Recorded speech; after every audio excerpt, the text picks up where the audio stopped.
Marcos Jr.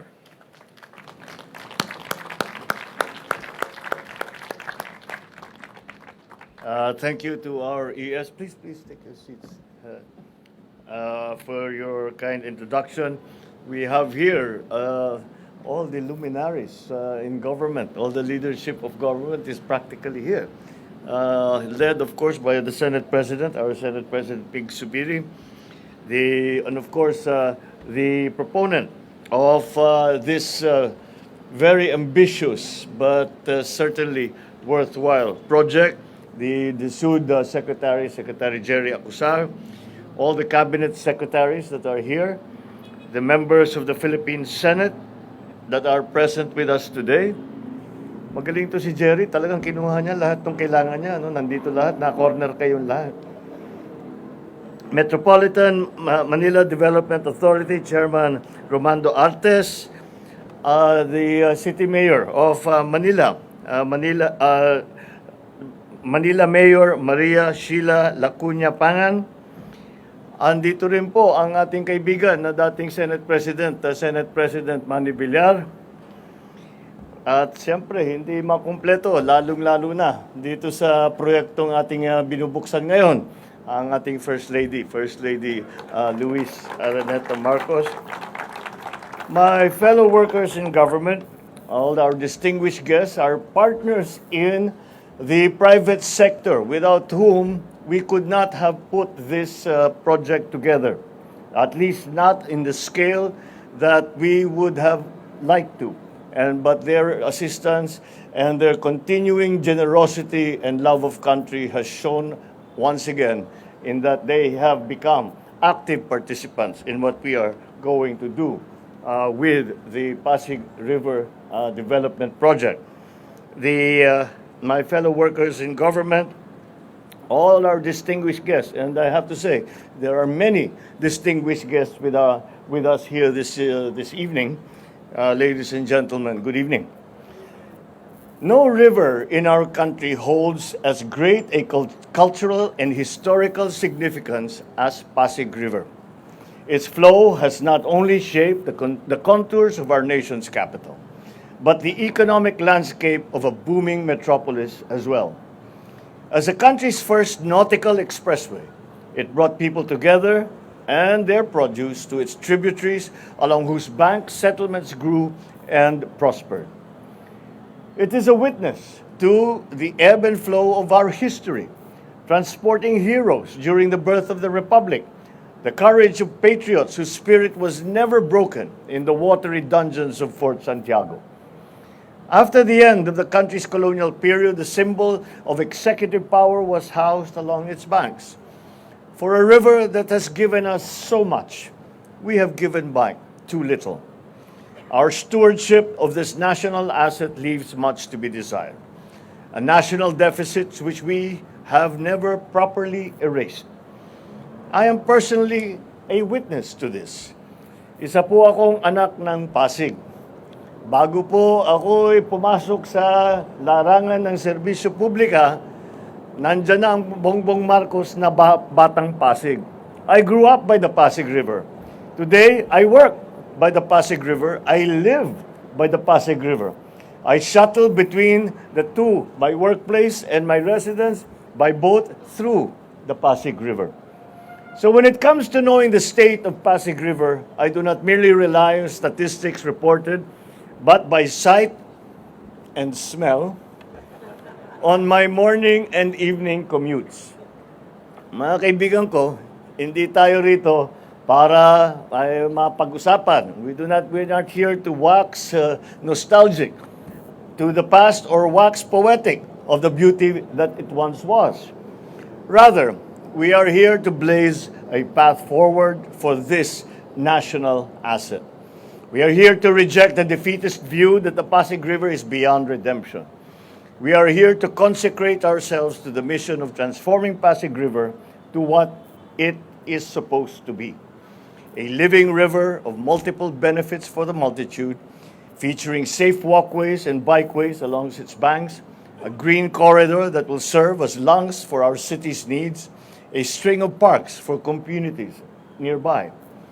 Along the 25-kilometer stretch will judiciously sprout commercial enterprises run by the best stewards and the strongest stakeholders of the river's development, the people themselves. We envision civic spaces where our children will play, our seniors will relax, families will exercise, artists can showcase their talents, and the creative can display their wares. We want it to be a permanent exhibit area of green technology that works, from solar lights to rain harvesting facilities, sustainable practices like urban gardens. We will also maximize this ready-to-use but underutilized maritime highway by deploying more ferry boats and stations, because if you build them, the riders will come. The transformation we would like to see in Pasig River are not cosmetic in nature. We will not paper over the river's fundamental problems, nor whitewash its grime while leaving the old and rotten still there. We do not want a river that is instantly made picturesque by coats of paint. We want a river whose transformation sinks to its very bottom. This begins by cleaning up the river, and some solutions are found upstream because waste disposed far from the Pasig River end up in the Pasig River, funneled through waterways which have become sewers. As the threat of climate change looms, we must save the poor and vulnerable living along its banks from the ravages of frequent and fiercer typhoons by transferring them to better homes, which they deserve. Make no mistake about it.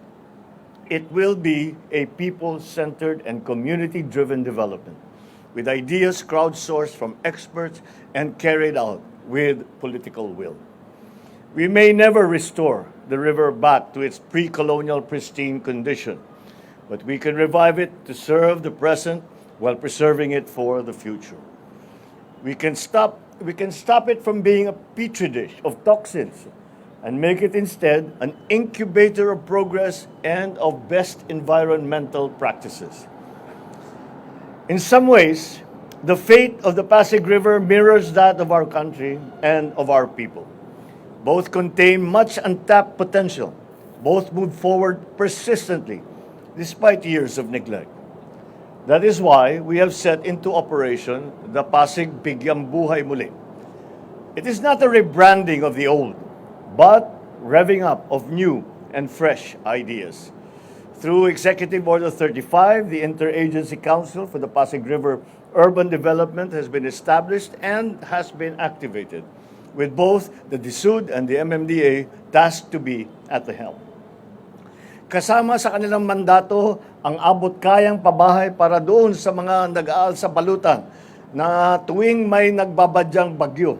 Kaya inuutos ko kay Secretary Jerry Acusar ng DSUD ang pabahay na tumutugon sa lahat ng antas ng pinansyal ng kakayahan. Gagawin natin ito sapagkat tama lang na kung sino ang malapit sa ilog ang siyang unang dapat mabibiyaan. Narito po tayo ngayon sa kilometer zero ng ating paglalakbay para makamtan natin ang minimithing buhay at masiglang ilog ng Pasig. Hindi po ito ningaskugon na kampanya o flavor of the month lang. This will be pursued relentlessly. Kaya ano ba naman ang bago rito? Tutukan ninyo at ang inyong Pangulo at siyempre ang talagang lead proponent nito ang ating First Lady. There will be scheduled milestones that will be strictly met from government agencies who are under orders to submit progress reports to local government units along Pasig River, to MMDA, DILG, to DSUD. I asked for a quarterly and yearly report submitted to my office because I want to see this prototype of redevelopment of Pasig River right here, right now, produced in sustainable speed and sustainable focus up to its final and logical conclusion. I have been advised that I should be cautious about linking the fate of this river to my political fortunes. That I refrain from upholding as an icon of Bagong Pilipinas Drive this project that we are opening today. Because it could be dangerous. It could be a dangerous barometer should this project fail. But I will not be deterred from placing a bet on this endeavor because the presidency is about attaining the grand and not wasting mandates on the petty. Kagaya ng laging pinapaalala sa akin ng ating butihing kalihim ng DSUD, go big or go home. So, you do not expect any half-hearted commitments, not from this president. In everything I do, I am all fully in. Meron, kagaya ng aking nabanggit, meron din po kasi tayong in-house advocate ng Pasig River sa aming pamilya, ang ating First Lady.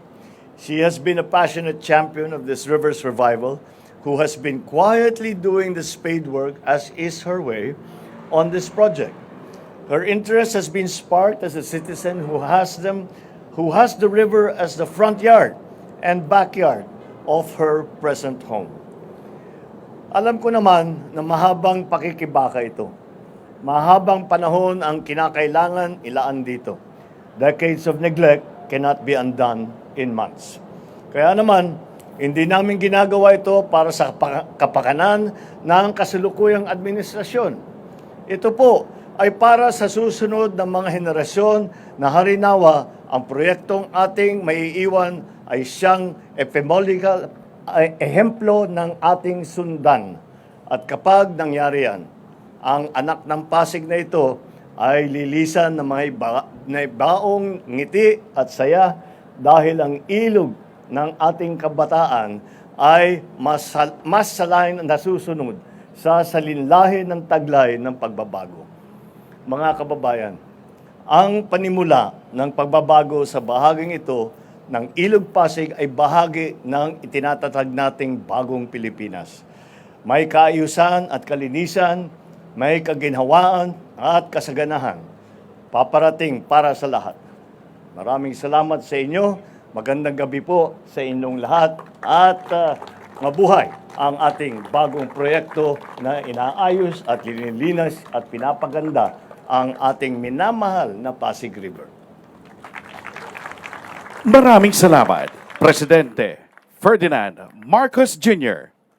Muli nating pasalubungan ng palakpak ang ating Pangulo.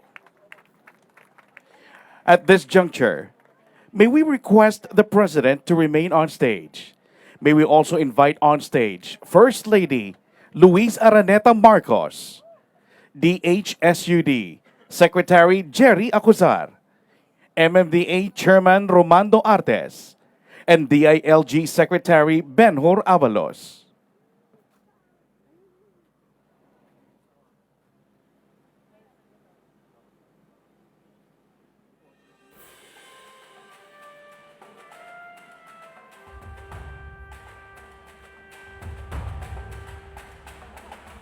Ladies and gentlemen, we're about to witness the ceremonial pressing of the podium switch to officially launch the showcase area. At the count of 3, Mr. President, ang Pasig, sama-sama nating bigyang buhay muli in 3, 2, 1!